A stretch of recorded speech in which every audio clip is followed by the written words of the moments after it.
What's up, what's up, what's up? You got Unique. It is what it is. I am back for another weekly Future Kids Savings Challenge. And I am going to just jump right on in. This is your first video. I am stuffing this as if I was giving an allowance of some kind to a pre-teenager. So ages 9, 10, or 11, I would give them about $25 a week.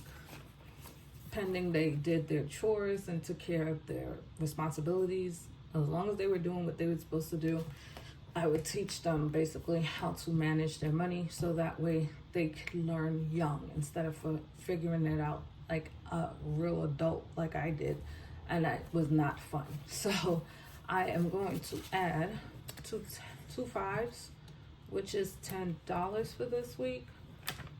Like I said, this is based off of an allowance of $25 per week. So I would add 2 fives, and we have 1, 2, 3, 20, 25, 30, 35, 40, 45, 50, 55, 60, 360. That is what is in here for kids savings. So I put that they would be saving 40% instead of for 10 or 20%. I think the more that you groom a child to understand money, the better they are. So instead of for them doing traditional amount, I would want them to save as much as they could, because this 40% would still get broken down to retirement, future savings for like maybe a car, or if they wanted to move out, money towards something that is in their future but not so close. So this money would just be piling up, ready for them when that age appropriate time comes. So it would be split up within this 40%. So retirement would be in there, maybe saving for move out, maybe a house, maybe a car. They would be able to do that with 40% of savings, as opposed to trying to save it within 60% of their needs. Like, I would want them to just save automatically, so that the way they don't feel they're ever losing out on how much money they can put aside.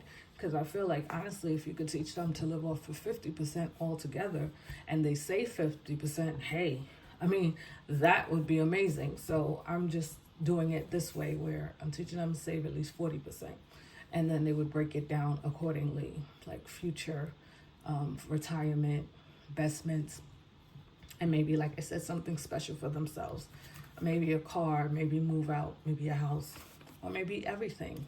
Who knows how they would want to break it down. It's just giving them as many options as possible. That's the goal, right? So we are adding 5 and 5 ones, which is 10. I have 1, 2, 3, 4, 5. Oh, I did it again. Picked up exactly 5. Okay.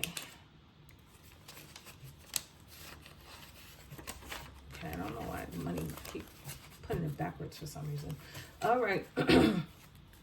Okay, we have 1, 50, 2, 53, 20, 25, 30, 35, 40, 45, 50, 51, 2, 3, 4, 5, 6, 7, 8, 9, 60, 360. So there's no reason why I do it that way. I just break it up, because these amounts are always going to be the same amount that I put in, which is $10 a week.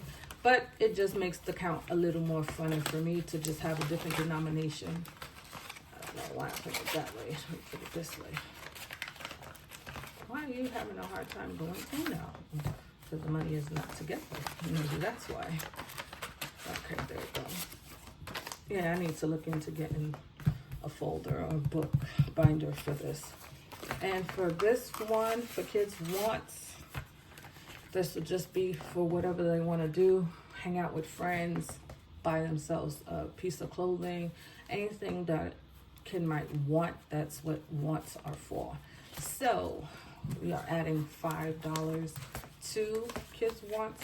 So this week we have 1, 20, 40, 60, 61, 62, 63, 64, 65, 66, 67, 68, 69, 70, 71, 72, 73, 74, 75, 76, 77, 78, 79, 80.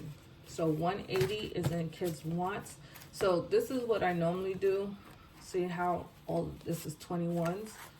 I'll just do it in front of the camera because normally I do it off camera. I just put the money over here with the rest of my money that I keep for these envelopes, and I just pull out a 20. So that's how I do it. That's what I do. I just rotate the 5s and 1s with bigger bills whenever I see that it's too many in here. So that was 20 exactly. So that's what I do. That's all I do every week. When one of these envelopes get too many bills in them, I just take it from here. So I do keep the money here right next to me. So here go the 1s. Here are some 5s. I'm gonna have to do it again next week with these envelopes because they have the 5s in them. I'm gonna have to take some 5s. And here are the money that I rotated with. So I take these bills out of my bank account and I just have it sitting here for whenever I need to do a swap out. So that's how I do it.